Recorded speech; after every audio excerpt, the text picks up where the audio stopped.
And so many residents are skeptical about the quality of their air, their water, and their land. This despite the EPA giving the all-clear signal to return back to their homes. Our next guests on the show have lived in East Palestine for more than 27 years. They built their home there, their chiropractor business there. I do want to welcome Rick and Tammy Tsai. Thank you both for joining me. Thank you for having us, Natasha. And Rick, you were born in East Palestine. Tammy, you've lived there for a long time.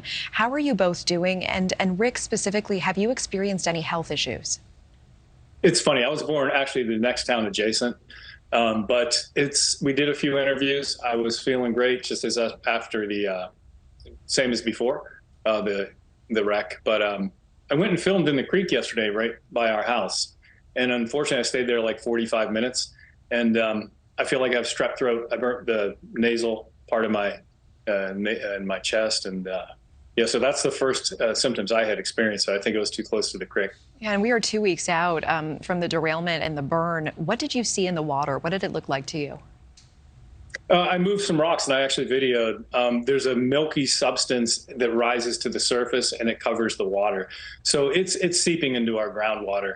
And in fact, Cincinnati, I just heard, shut their water intake down 250 miles away because it's traveling down to the Ohio River. So you can imagine how much spilled here in order for it to make it to Cincinnati.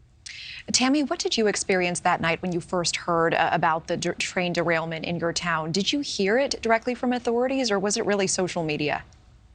It was social media for me. We didn't hear it. We were watching TV. We're 2 miles from the derailment site. So that is the far west side of town. And we went to bed, and of course we check our social media, and I noticed that the town was on fire, and I couldn't believe it and didn't think anything of it. But we stayed up for a while, and then there were some rumors going around online that there was vinyl chloride on one of those trains, and we got very concerned.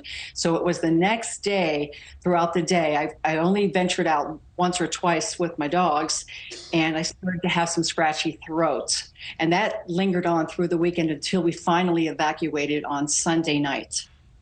Rick, do you trust what the EPA and other officials are saying in terms of the air being safe and the water being safe? No. So it's funny that we're told to believe what we say, not what you see. I invite anybody to come over to my house. We'll take a walk down to the creek, and you will see deadly chemicals poisoning the entire area. And we have, you know, we're on the outskirts of town that have wells, private wells. The people in town have municipal water. And the water is near our wells, and I fully expect our wells to be infected, unfortunately. I'm sorry to hear that. It's going down into other states as well, so it's not just an Ohio problem. Yeah. Tammy, how is your business in all of this? Well, we closed for the week of the, what do they call it, a controlled release. It was actually when they bombed our town. Yes, we had to close for several days. And when they brought us back after the evacuation, we thought was rather soon. We did open 2 days after that. And it was not very busy at first, but this week seems to be getting back to normal. But a lot of people in the town of East Palestine and the surrounding communities like Darlington, where our business is, that smoke plume from that explosion went straight over top of everybody's houses.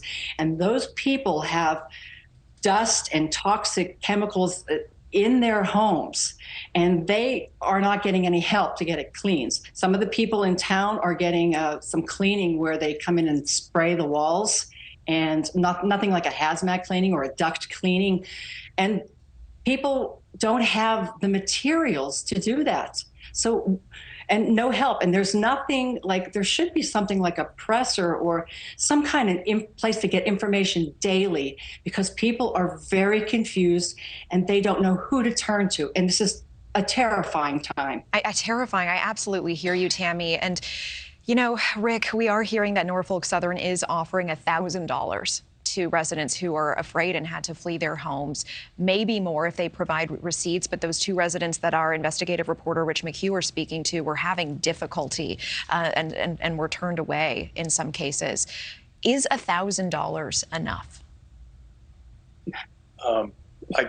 Can't even answer that. Absolutely, no, it's not enough. And there are actually a lot of people that are afraid to take it because they think that they will not be liable if they take the convenience money. It is not enough to.